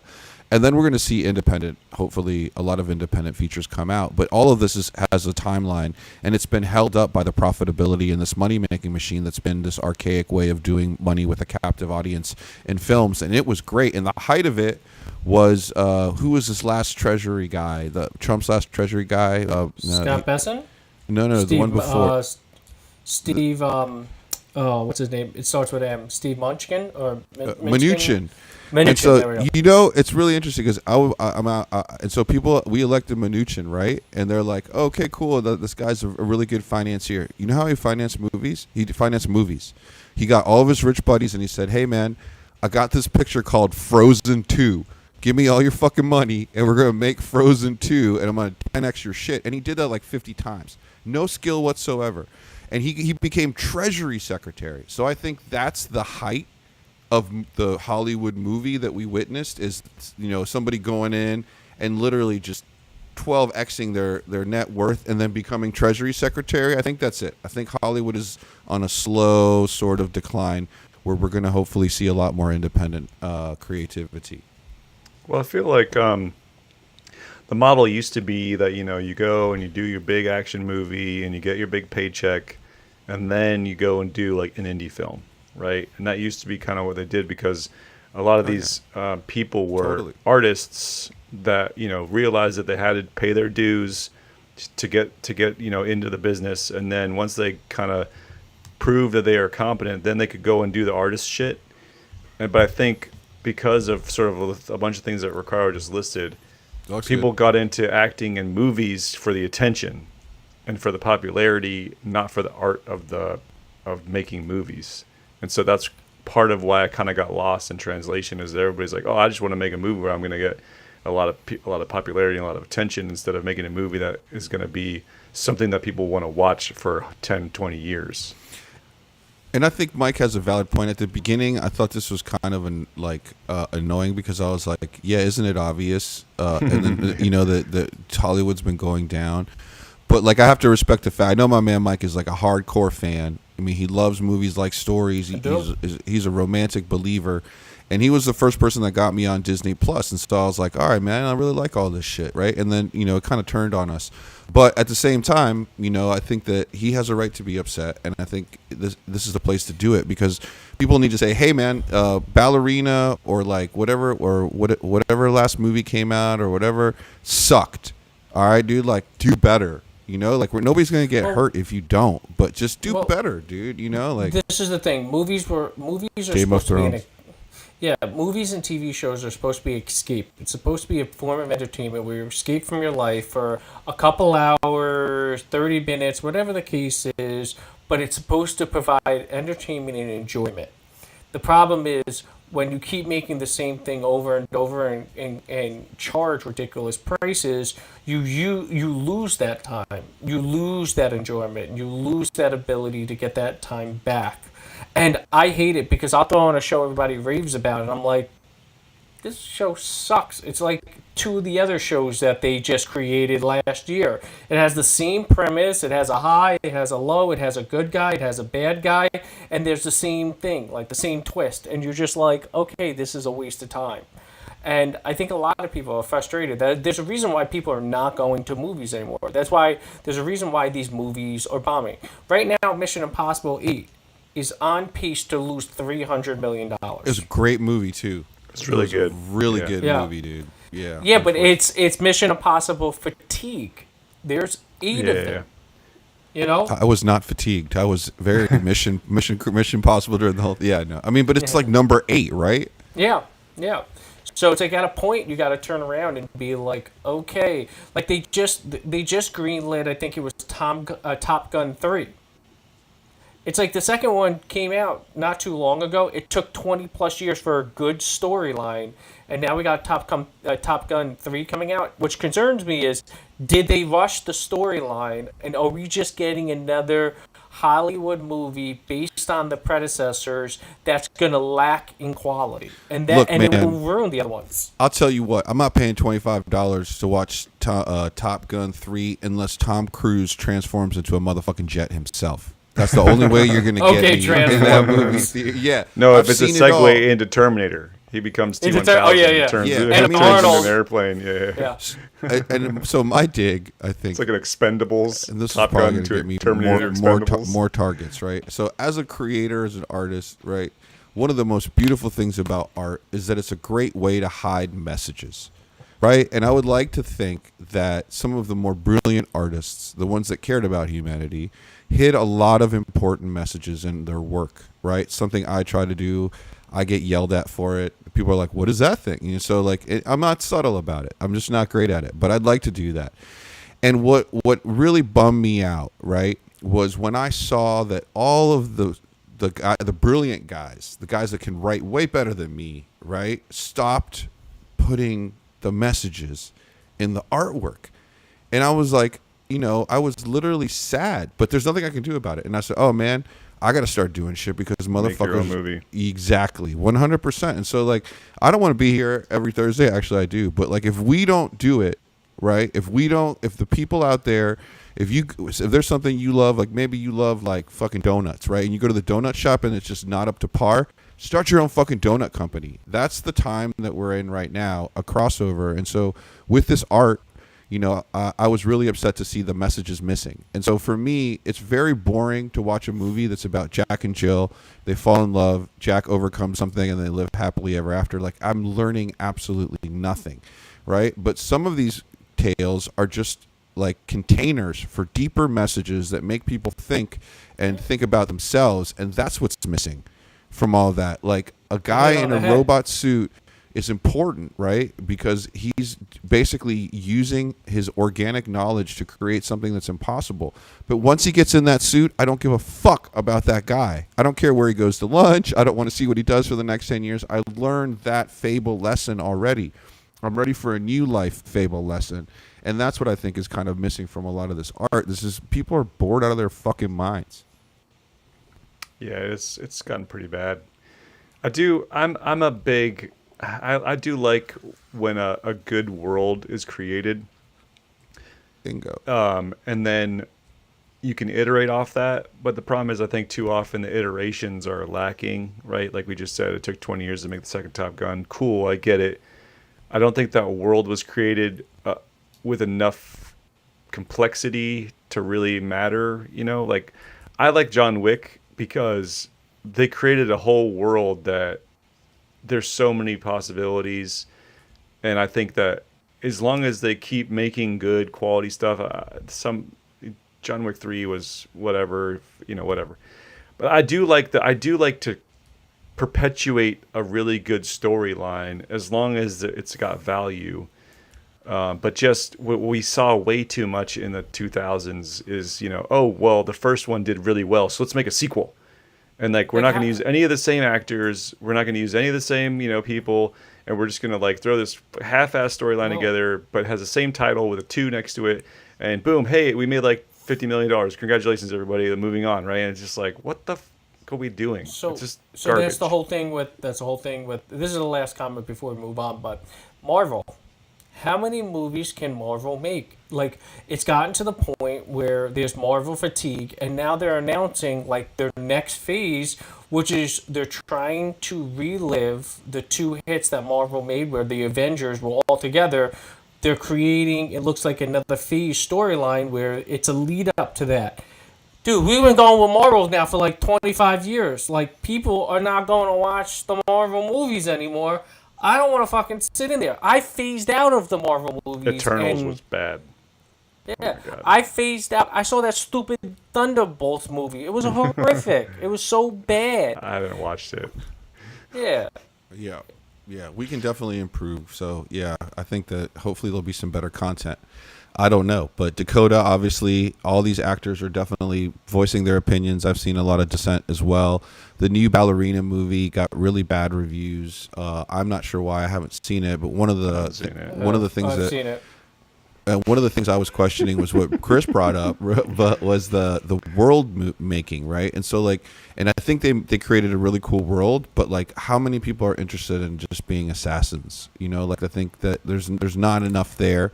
The other thing that it can be missing from like the world thing, which I think that Star Wars does really well, right, is that the reason that Star Wars does really well with spin-offs is because what you're doing is you're telling a story that's sequential, right? And so when you have these things that are happening, and a lot of them happening at the same time, sort of in consequence with each other, a little bit like, what's that movie, Inception, where all these things sort of come together. And Star Wars does that really well because most events that happen that are significant and of high stimulus and value are not the product of 1 or 2 decisions. They're the product of many decisions that happen to coincide. So as an artist and storyteller, if you can show the different sides of each group of individuals that came to that specific decision, and also connect all of those decisions into one impactful event, then you're doing really good.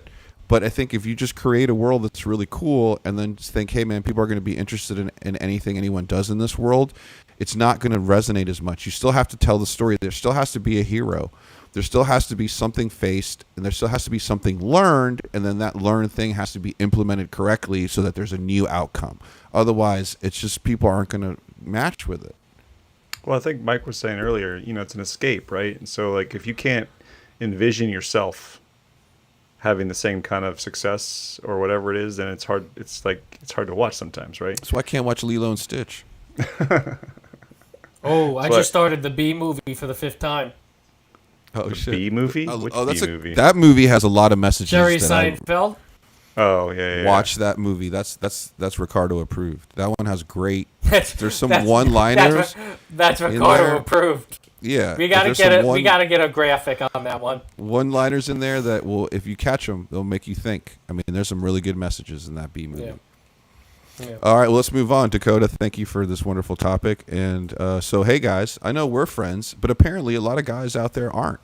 So there's been a decline in men having friends, according to our man expert masculinity machine in the middle here, Elvis, is going to tell us a little bit about why bros should ditch hoes for more bros. Yeah, there's some studies coming out basically saying Like that that. like most men don't have one friend that they could call like to talk to, and like it's just not good for men in general. Especially if you don't have an outlet and you don't have someone to talk to. I mean, look, every dumb thing I've done, all the way up to today, has typically been because of I've been trying to impress a girl, right? Almost everything that's stupid I've ever done was because I thought at some point I was going to impress a girl, right? And if you don't have somebody that can help you harness that, like, appropriately, then we start to see what we're seeing with all these like school shootings and stuff, right? And you need a sounding board. You need masculine energy in your life. You definitely need a mentor and a father figure, and people that can like take that energy that we all of us have. I mean, we have testosterone coursing through our blood, and use it for good, and use it for things that, like Ricardo was saying, moving and exercise. And lonely men is just not good for society. I mean, they're just not productive. They end up in prison. They end up doing all kinds of dumb shit. They end up being bitter, and they treat women poorly, and then those women treat other men poorly, and then those men treat other. It's a vicious cycle that goes on and on and on, and it's all stems from lonely men who weren't given enough masculine attention in their youth. A lot of it. And then it just seems to be an epidemic, like we talked about before, meeting people in real life. I mean, remember that when we were sitting at the bar, Ricardo? I don't think Mike was there anymore. That the guy was like, what, 60 something? Oh, yeah. And he just like he was just chatting us up. he was chatting us up the whole time. Where'd I go? He made me look shy. I was like, yeah, damn. he was like, oh, let me get your LinkedIn, so because like I like having Where people was around. I? I You're on think a you left plane already. Yeah, it was Yeah. after we dropped you off at the airport. We went to okay. shout out Twin Peaks, Indianapolis. Shout out Twin Peaks. And Brianna, Brittany, a gentleman that Bianca, whatever he your worked, name is, I still love on you. Flight crew, and he had come out and he just started chatting us up while we were watching the game. But he was like very assertive. It wasn't borderline. We were just chatting people up, and it was great to be able to sort of interact. But you could tell he was really lonely, man. Yeah. Super lonely, and the girls were Hey, treating Chris. him bad. And I don't know. Chris, can you do me a favor? Since I'm not going to be in Indiana for a while, can you tell Brianna or Brittany or Bianca, whatever her name was, I love her, and tell Sophie Cunningham that I love her too. So you know where I haven't been since you guys left? It's Twin Twin Peaks. Peaks? It's my favorite place. I don't go to the I, bar. I, myself, I, man. That's I not- embarrassed the shit out of you, but it's okay. I just love don't that go to place. bars by myself, I do really. too. That place is friendly. They have TVs and cold beer, and everyone's pretty That's the nice. first spot we always hit when we get there. Yeah. I think if it wasn't set up like a lodge, so this place in Indianapolis for listeners is called Twin Peaks, and it's kind of like we used to have a Tilted Kilt out here in San Diego. It's not quite Hooters, it's not like a Hootery thing, but it's just like all lodge kind of things. And I think if it wasn't set up like a mountain lodge, I wouldn't like it as much. But it has like fireplaces everywhere, wood. Yeah. Lumberjack outfits. And that's kind of cool. That's kind of what I like about it. We did go And to one all in the a different waitresses city, wear though. the same outfits. Yeah, it turns out. Who Turns knew? out that all the Turns out. waitresses are wearing the same outfit. Mike is a genius on that. Yeah, no, Yeah, I I go was to a little 19 drunk. If I go to the bar by myself, I go to 1933, and Because you're too bougie. And Jumping for Twin Bison. Peaks. well, it's I don't know, man. There's just something weird about a single guy by himself going to a bar where there's a bunch of like girls half naked, and they're all like 22. It's just What are you like talking about? That's what yeah, 90% of guys I'm like do. They go to a almost- strip club. I could be I could be almost every girl their dad. I'm like 20 years older than them. Yeah, It's there's just weird to go by yourself. I don't mind going with you guys because we're having a good time. We're shooting the shit, and there's cute girls around, and we talk to them, whatever. That's fine. But like, Yeah, by yourself, by different. myself, it's Not just that weird. second Yeah. Twin Peaks that we went to. No, by yourself. Not that Yeah. second one. You got to be like, if I'm not in the mood, dude, by myself, I might as well sit home. As much Yeah. as I'd rather go for a walk or a coffee. Might even be a little bit better. Oh, it looks like Iran dropped a bomb on New York. Oh no, they didn't. Just kidding. Mike's building just Don't collapsed. say that. God almighty. You're not even really in New York, so you're gonna be just fine, buddy. But I mean, I like, know. so I've been fortunate of being in the military, and so like I've managed to find myself, guy friends. But I know people that are In in the the shower? military. Yes, definitely in the shower. I was literally gonna say that. But I know guys, that they get out of the Marine Corps and they're sad and lonely, man. It's just, they don't. The suicide It's a rate, tough thing. by the way, for the military is 28 a day. Yeah. Like people, yeah. That's so it's like horrible. it's It's tough. all guys that are alone. They're all lonely people, and they just don't feel like they have value because they don't have something to do. And I mean, I don't think it's caused just primarily by the father thing. I think there are a No, lot of yeah. there's a lot of social things. I think a lot of them are, one of them is just like the introverted nature of technology. And so like, hey, look, like imagine if you didn't have a TV or video games, I guarantee we'd have a lot more guys being friends. Oh, I mean, yeah. I hate to say that, Yeah. right? And most of the stuff, like the cool thing about music is like it's kind of stupid if you're by yourself, right? So just like, as much as I like to play and listen to music, like it's so much more fun when I'm sharing that, right? Just like So- Napoleon Dynamite. It's really Yeah. dumb by It's yourself. just really dumb by myself. And I don't have a llama yet, though, but I want a baby tiger. And you play minimalist. You play minimalist, so you do a good job. yeah, there you I'm go. sorry, you want to try that again? What the You wanna fuck? try that? Word Maybe- So I think that their technology has a lot to do with it. I think, Yeah. in general, I don't know. We'll see. I feel bad, but I think men in general haven't really had outlets or been given the tools to sort of like, understand maybe the way they're feeling or some of the things that they're thinking about, especially with a lot of the social signaling the past decade being sort of demonizing some of the male behavior, which I have to give it credit. There's a lot of really toxic, bad male behavior. And I think that, when we use the word masculine energy, one thing that I've noticed, right, is I used to think like being aggressive was masculine, and it's not. And what I noticed is that when you're around other men and you have good masculine bonding, it should turn the volume down on everything.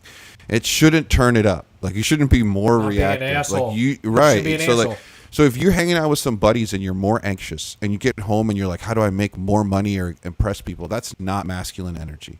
You're probably getting a lot of the wrong energy. When you hang out with and bond with men, you should feel more satisfied in doing nothing. Right? And the volume should be turned down. Like little kids Feel more screaming. comfortable. And you should just be like, no problem.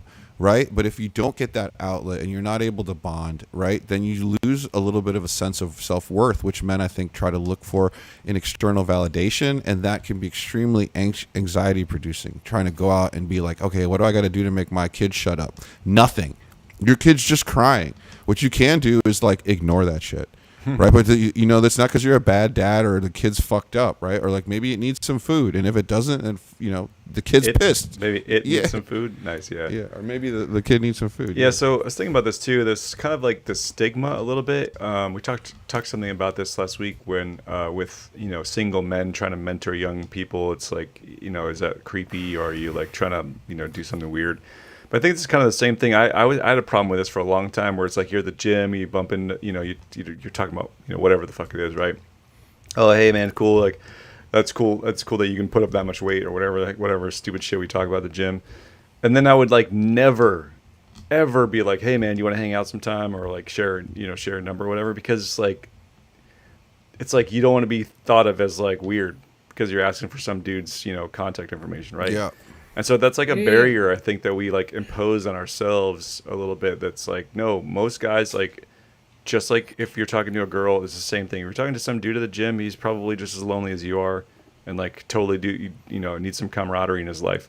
I mean, In you saw fairness, when we hung out Chris- with Charlie, dude, like that guy was Yeah. like, that guy Yeah, but in was fairness, like needed some look. bro love. He needed So- some bro love, and he came So out. in fairness, swinging. Chris, I think it's okay if you're working on your first set and you meet the guy and you ask for his number. It's very weird. But if you go to the gym constantly and you're talking with him and it's like gym banter, it's a different story after a while. I agree. It's a different story. I think what happens is like you become friendly through the gym over a period of time because you see each other. You're in a routine. He's in the same routine with the same people. So it's a friendly banter. Eventually, at a point, it's like, hey, you want to grab a drink? Hey, you want to go talk? You want to go watch the game? completely different environment. But I know you, so after your first time of meeting somebody, you definitely should not go up to them in the steam room and Yeah. ask for the number.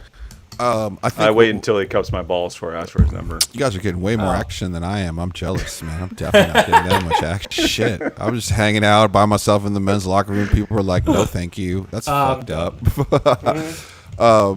Shit, I had a really good point to make, too, about... Okay, next were you topic. With me, Ricardo? Were you with me, Ricardo, when that guy was like, oh, man, there's all kinds of dick sucking happening in the spa? And I was like, what? I've never What? seen that in the... Were you there? No. But yes. Ah, man, So I managed a spa once as randomly, right, when I went home when my mom had gotten sick to help her with her business. And then we ended up closing it. So I went out and consulted and managed a spa in Tyson's Corner. So it was a pretty good thing. And I had an office there, and I did a lot of things because I had experience running this business, and a lot of it was scheduling and pricing and stuff. So I wasn't involved with the practitioners day to day. And like I remember when I left, they all took me out, and like the guys that ran the massage stuff, they were like probably like my 28, 30 at the time. They were like, yeah, we banged everybody. So apparently everyone was having sex at the spa behind my back in the massage rooms the entire time I was there, to my surprise. So when you hear that shit, it is happening. You cannot leave healthy I'm human not getting beings a fucking in a massage room. ever exactly. again. Yeah, but they were, it was pretty interesting. apparently we're just not healthy enough. Nah, I don't know. I was just whatever. gonna say, yeah. I think you gotta go for it. I mean, there's not a lot of time going on, and there's nothing better to do than spend it having a good time, and making love if you can. If you can, Mike, to your hand, but the rest of us, I think. Wow. But so yeah, Good so little slipping. Good don't- slipping right there. I No, think don't this is say an it. issue. Don't say it. None of you. Oh, I oh, set oh. myself up there. Don't say it. This is a good issue that I think we can continue to talk about, and I don't think it's totally like in the spirit of not looking backwards in regression analysis. Let's like not blame the parents and the fathers, but I do blame technology. I do blame society, and I only blame them in a sense where they built barriers. And so here's the message that I think that I would give myself, right, is that so fucking what? Yes, there's barriers. Of course there's barriers. There's always going to be things that are fucking hard, right? And that's why we got put here, was to learn to overcome those things. And if you don't face them, which I'm guilty of not, they will come back and butt fuck you in a bad way. So whatever it is that you think, you can think your way out of or video game your way out of, like, it is okay to ask for help, especially if you're a man, especially if you're a woman and you have other friends of the same sex. Go there and ask for help, because nobody knows what you're thinking, man. And people really Can't guess. they don't give a fuck about you, but they do give a fuck about humanity, right? And so if you're a human being and you're suffering, people will tend to help you. Nobody's going to buy your next album, but if you call your buddy and say, hey, man, I'm not feeling well, he'll go listen to you. And I suggest that you do it. And the hard advice is that the environment is getting a lot more malicious. You see what's happening with pharma. You see what's happening with the media. You see what's happening in education. So the outlets for actual information that are going to help you overcome these things are becoming less and less available in the external when you avoid human contact. And so buck it up. You're loved. You have just as much of a right to socialize and be in a social setting as anyone else. Even if you just fucking sit there and not talk to anybody, you have a right to socialize. Which is what I do. That's what I do. Just as much of a right to be there as anyone else. And don't be weird. Come to California and come to my nice little come to shout out Papa Lecco coffee shop. No. And let me tell you, I'm there every morning for about an hour catching my son. And there's 3 or 4 different homeless people that walk by, lay in the street, and nobody cares. Nobody bothers them, man. And if those people are comfortable, then you can be comfortable as well, man. So, my shout out is that, like, overcome that fear. Stop being egotistical and thinking that you can just like, oh, I don't need this or I don't need that, and try to do a little bit of vulnerability work and reach out to a homie, dude. And the one thing I wanted to say, Chris, sorry, I went on a tangent, was that for inviting people out, I found that men tend to bond a lot better with physical activities. So like if I asked you to go shoot hoops, it would be way less weird if I asked you to go get drinks. Go to a and watch. game. Even no. Go to the beach. Go on a bike ride. Go to a hike. Something that requires physical shit. It's going to be a lot less weird. Trust me. And if you don't have anything, wait until you do. And then once you get that out of the way, and then you have your bond, because men bond over work. then you can be like, all right, well, we just did a cool hike. Let's go get a beer, and it's so much less weird. And Chris, we used to do this when we used to go walking, right? First thing we would do is this guy would show up at my house. It fucking like, he had the tide, everything, like SPF, wind coming from 17 degrees this way, traffic on this and that, and pick my ass up and drive 250 miles an hour illegally on the road because he was a Marine. And we'd get there and we would hike our asses off, and then we'd have lunch, and then, dude, it wasn't weird. It made it a really good bond. So try to do something physical if you're thinking about weird things, feeling what weird. What happened when you tried to do that, Ricardo? What happened when you tried to go on a date? I think I got laid. But By there was a high guy? tide. No, there was a high tide. No, went on a date, and I used to make fun of Chris because he would always check the tide for the stairs at La Jolla and Black's Beach, and I was like, this motherfucker, he needs some weed or something, right? And so, like, one day he moves, and I'm like, I'm going on a date. I'm like, cool, I'm going to do this hike. It was nice. This is a great thing to do on a date, is get some sun and make sure that your partner can get more than a mile and a half without having a fucking breakdown. And then, like, we get to the bottom of the stairs, and then we can't get to the beach because it's high tide. And I just like, oh my God, I can't believe this happened to me. Out of all the times making fun of Chris, the one time I go alone on the date, it's high tide, and we can't finish. We had to climb all the way back up the fucking stairs. It was so tiring to climb those steep ass stairs. And yet, no, we were pooped afterwards. So. He called me. I just laughed. Yeah. You got your desserts. That was good. Anyways, guys, let's move on to the next topic. This is about not basketball or LeBron, but the other King James, and how he fucked up a bunch of shit translating his Bible in a propaganda way. What's going on with this? So for whatever fucking reason, after my dip into depression last week, I was thinking about this weird. My brain was just going like 1,000 miles an hour. And I was thinking about how problematic it is in today's society that we have prioritized life over like so many things, right? And to be clear, like, I'm not saying you should kill people, but I think that there's too much of an emphasis on letting evil thrive because we're unwilling to root it out and eliminate it, right?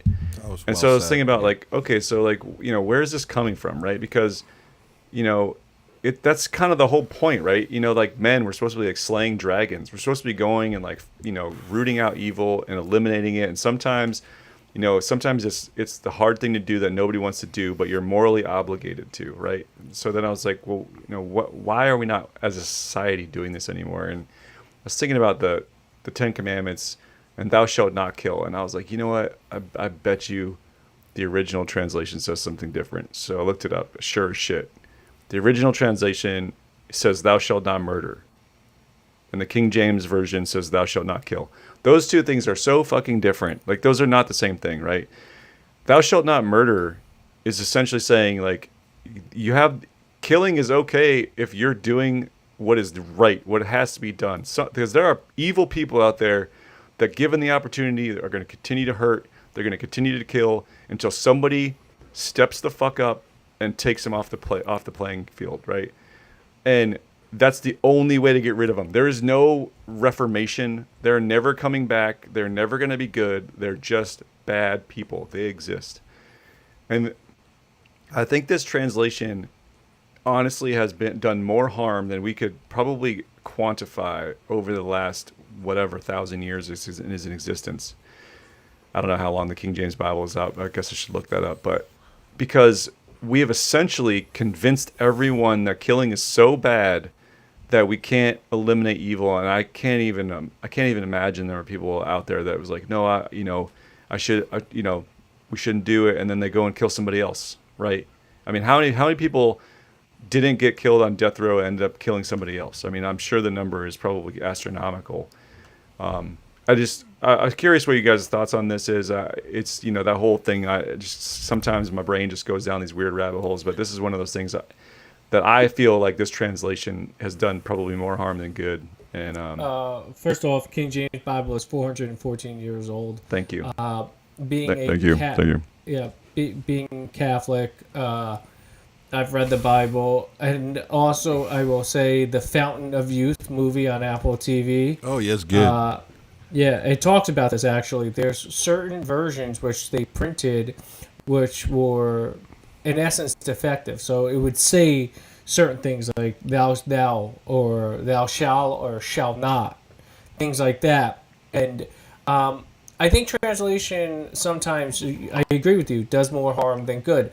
I think there's also scrolls, and I think there's also stories and passages out there which were selectively left out of Bibles or selectively left out for intention. And sometimes, being Catholic, reading the Bible, going to church every Sunday, I sometimes question like some of the stories in the Bible. Sometimes I question some of the things that they say occur because I just kind of use logic. But that's the whole thing about faith, right? The whole thing about faith is believing all these things. So translation sometimes definitely does more harm than good because it's in the legal profession, every word and every comma and every semicolon has a meaning. It's the same thing in the Bible. The Bible, every word or sentence has a meaning. Your interpretation of that sentence is different than my interpretation. So, but it's also basically rounded up to be a generality. So thou shalt not kill might mean, in generality, not kill one person. But if you look at the other scrolls, like you said, thou shalt not murder, it's more finite, more specific in a certain area. So yeah, sometimes it can feel that way, and sometimes I definitely see the kind of the lost in translation element to it. There's so many levels of this. I mean, I think it's just I could go on for a so while. many levels. So I want to try to stick to the point then, which is basically, and I don't think it's I don't think your point is translation. So I think what your point is that, and I think this is something that requires a lot more time as well. But like, my problem with religion has always been the fact that religion has always insisted on placing itself between you and God. Right? It's always like, well, no, you have to appease the church and do this, and like, that's bullshit.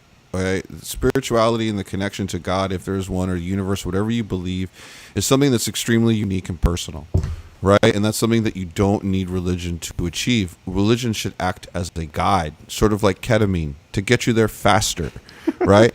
But if you take the religion and it doesn't get you there, it's not ketamine, right? So the thing is at some point, a lot of these, you have to pay to get there. You got it, right? And so there's a lot of tips to the hat to that, exactly.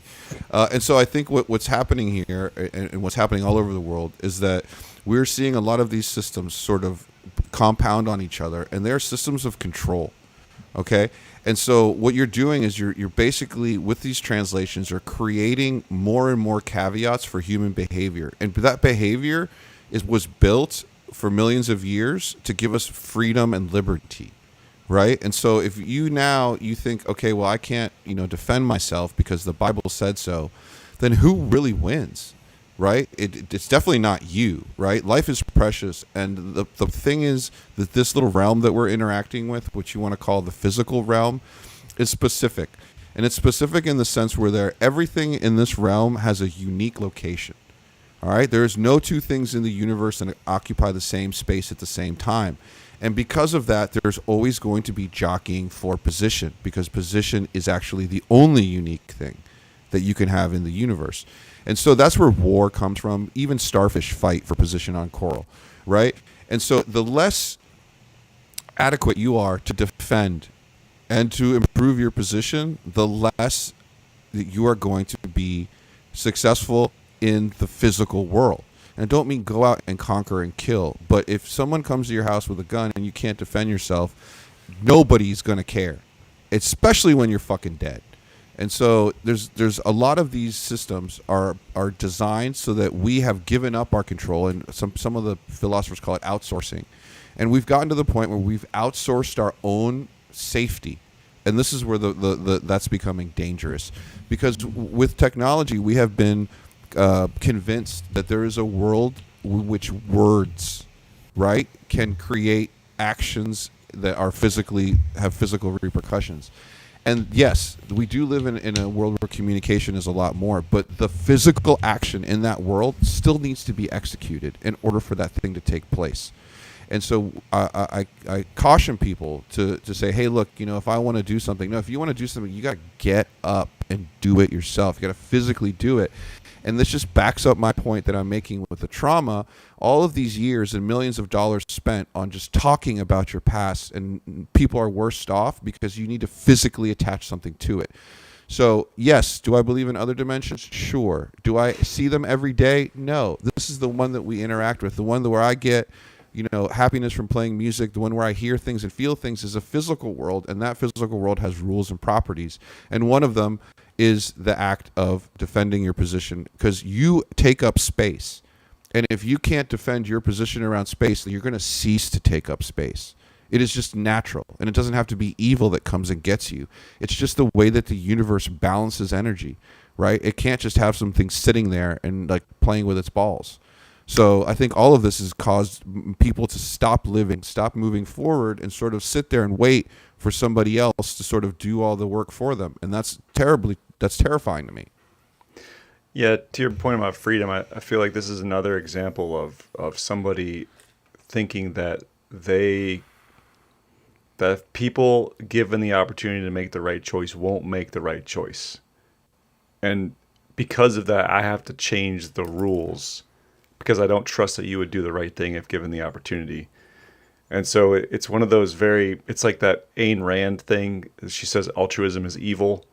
This kind of feels to me a little bit along those lines, where it's like, oh, I'm changing the rule because I don't think people can do it the right way, or at least what I think is right, and that's the problem. I think there needs to be a little bit more ambiguity in the way that we do things, because if you make the wrong choice, you have to suffer the consequences of that choice. But don't take the choice away from me, right? Let me make the choice and let me pay for my mistakes, but don't take my choice. Don't take my freedom away from me. So, yeah, that's a good one. Mike, man, we kind of left you out on this one, and you seem to be studying the Bible over there. So, yeah, I was just reading up on translations and stuff like that, but I already made my point. I'm also muting myself so I don't breathe into the mic because Chris is telling me, and I'm breathing pretty heavy right now. Yeah, I there's another one that I thought was interesting, was the Eye of the Camel. You ever know the story about the passage of the Eye of the Camel? Anyways, there's Jerusalem had a back entrance that was only for like the slaves, basically, or whatever. And they always said, oh, it's like harder to pass through the eye of the camel. Basically, there's some I can't remember the phrase, but basically, when the way that they say it in the Bible, it sounds like a metaphor, but there's actually a place where there's like this really narrow passage where you couldn't go through. You had to take all the bags off the camel. The camel couldn't fit through with their shit, so like the servant would have to carry all the supplies that the camel was carrying to make it through this little back entrance. They do that yeah. What's it was like a realistic thing. What's that movie with the little homie dwarves? What's the one? Willy Wonka? Willow? No. You know what I'm talking about? And they're like, it's like Middle Earth and shit, and Eye of Sauron. Lord of the Rings. Yeah, so like there's the one part where they're like with this horse, remember? And they go to that cave where they're going in. They have to get off the horse. Everyone's got to carry everything. That could be like a tip of the hat to that. I just remembered that. Okay. I see what you're saying now in regards to that. Yeah. So no, that's really good. Well, yeah, read the Bible. There's a lot of good shit in there. Just don't, And so the last thing I wanted to do is let's end this with a good little positive note. And so I saw this video and talk about creating a life worth waking up to. And it's a little bit about like Dana White.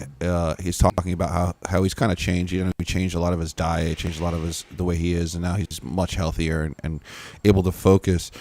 And let's listen to him just talk about here a little bit. What was I going to say? About having a life to wake up to, and then I'll add some stuff to it.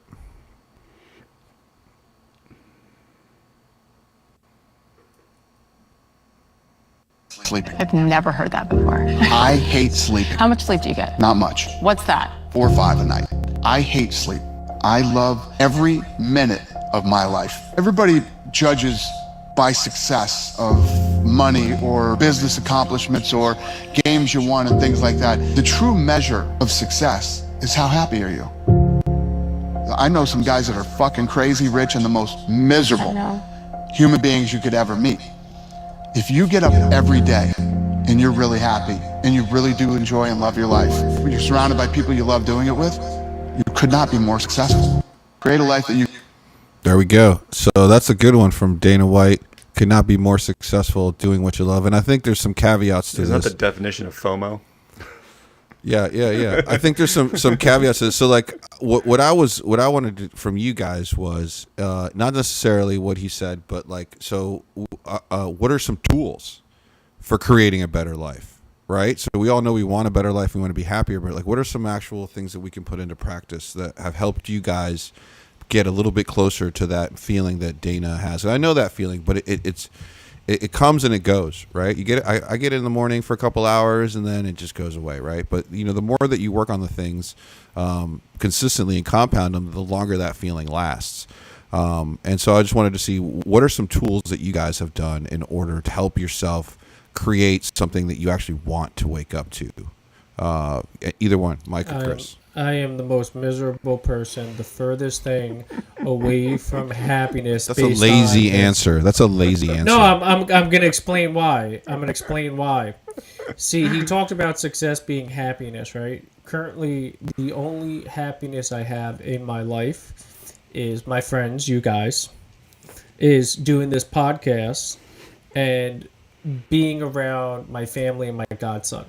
That's my happiness for me. But that is literally like a fraction. You have 24 hours in a day. I'd probably put it at 2 hours a day where I'm like around you guys. For those extra 22 hours, there's no happiness. There's for me. And there's the formula. The formula No, is do no. more of the things that make you happy and less of the ones that piss you off. I think, yeah, but my problem is I think there's a double-edged sword, because everybody says that happiness is the true measure, but you're going to have stress, you're going to have depression. That's the life that is kind of created. Not every day you're going to be extremely happy. You're going to have your ups and downs. The problem is carving, for me, the way to do this and the way to find success and in happiness, through happiness, I should say, is carving that time out to be around the people that make you happy, to do the things that make you happy. If your happiness comes from going to the gym, if your happiness comes from being around your family, being around your friends, you have to carve that time out. Because realistically, 24 hours a day, you're not going to be happy. You're going to have an issue with your girlfriend, your wife, your kids, your mother, your father. It's carving. So the first thing I would give people advice on is make time for the things that make you happy. And if you can make more time available, change your schedule around to do that. So for someone who was essentially living like what you're living, Mike, where I was stressed like to the absolute max as an active duty Marine, I essentially was not only not like working on any solutions to my problems, I was unaware of most of them because I was just so lost in trying to, be this amazing Marine, living up to standards that no one else could possibly achieve. And basically what I determined when I decided to get out, I was just like, I was just fed up to the point where I just knew that I wasn't going to be able to spend the next 7 years just miserable. So I got out and I went backwards. I ended up being a broke college student. I was like, it sucked in some capacity. It sucked, but it was freeing in the fact that like I suddenly had the ability to start to see what my problems really were and to start working on them. One example I always like to use is, I was sitting there. I came back. I was going to community college. I was doing gen ed, like general ed classes in community college, right? I mean, like after being a Marine, flying the President of the United States around, taking Math 101 and like a basic English comp class was so easy, right? No stress, right? I had a beautiful girlfriend. I had enough money to get by. I had a house. My little brother was living with us. And we used to call it white girl wasted on white wine Wednesday. Me and my little brother, we both had Clever. Thursday off. So Wednesday night, I would get a couple bottles of cheap white wine, and the 5 Ws, White Girl Wasted on White Wine Wednesday, and we would just play video games, me and my little brother, and just drink and bullshit and, play Call of Duty, right? Well, I got home early, everybody else was gone, so I started drinking and playing video games by myself, and within like 20 minutes of sitting down, I was screaming at the TV, and I was like, holy shit, like, this is not decompressing me, like, this is stressing me out. And I had been basically stressed out, and then going home and playing video games and drinking and stressing myself out even more. And so what I realized is I had a lot of habits around what I was doing that I didn't realize were just compounding the problem, because I was so stressed that I was never going to come to that realization until I eliminated what was really bothering me, which was being an active duty Marine. And once I eliminated that, then all of a sudden I started like realizing all these things. So people were saying that I was condescending. People were, like I was stressing myself out. Once I removed the massive stressor in my life, then it started illustrating all the other problems that were stressing me out. So for me, like, it just depends on what stresses you. Like, so what I found out is that I have problems with money. Like if I don't have enough money coming in, I get stressed. So like that's something that I need to offset a little bit, right? I can't just be broke and come to the realization that I have problems. I have to have some money, at least enough money where I'm not stressing about it, so that I can still fix the other problems. And so whatever that looks like, I don't know, what everybody's different, obviously. For me, I need to exercise regularly. I need to prove to myself that my health is important, and that my health is not what's going to kill me, right? Something else is going to kill me. And I need to have enough money where, what we like to say is like, we can go to any restaurant we want, sit down, and not be worried about how much it costs, right? And that doesn't mean you have to have a ton of money. That just means you have to be comfortable enough, right? Enough disposable income. And whatever that looks like for everybody is going to be different. But for you, Mike, I would say the first thing you got to do is whatever that massive stress in your life is, you got to get rid of it, so you can start to actually like find out what the fuck is going on. Yeah, and I think a lot of it has to do with sort of like attachments, right? Well, hold on. This topic's not about me. It was about what makes you happy. I was just saying my situation, my happiness comes from. I don't have a lot of happiness, but the way I deal with happiness. Sound like a cry for help. Sorry. Well, I mean, like I think. No, I was just saying suffered carve out things. It's Yeah. not my therapy session. Well, I'd like to. All right. So, like, one of the things I disagree with Mike is that the way that you're identifying stressors, right? And so, like, one of the things I think that Dana is trying to say, probably abridged, is that, like, I'm sure that he has the same problems that he had 6 months ago before he felt the way that he does. And so, back to what we were saying, having the strength and the integrity and doing the work to be able to face up to life's challenges, right, regardless of what you've been taught, are what's going to give you more liberty and freedom. And I'm not talking about like financially. I'm talking about like Dana White, like, right? And so what that means is that what you need to do in your challenge is that there are two choices, right? You can't control how other people behave, but you can control where the fuck you're at. And if you're putting yourself in a situation that you don't feel comfortable with, and you're justifying that feeling because of some sort of shame, or think that, oh man, I deserve this, or I don't deserve to feel good unless I feel bad, that's the problem. That is the problem. The problem is that you have your whole life to do those 2 hours of day of shit, but because you're too chicken shit of what people will think of you, you won't give up the other 10 hours of misery. And so that's really what I think we're trying to preach, is that, like, yes, I know people have responsibilities. I'm not saying like leave your job and do all of these things. But if you're going to have to face challenges that are giving you problems, you can't sweep them under the rug. You need to figure out a way to constructively reframe those issues, or find another mate. If your girlfriend is causing stress, it's not because girlfriends cause stress. It's because this is not the right fucking bitch. Right. Yeah, man. I'm just telling you. And most guys are too chicken shit to leave their hoes. You need to get an assistant that's your side chick. Yeah, and so like, and most men have been taught that, like, in order to get love, they must suffer or work, and that's Right. not true at all. But you definitely have to love yourself. And I will tell you, the quickest way to lose a woman's respect is if you don't love yourself.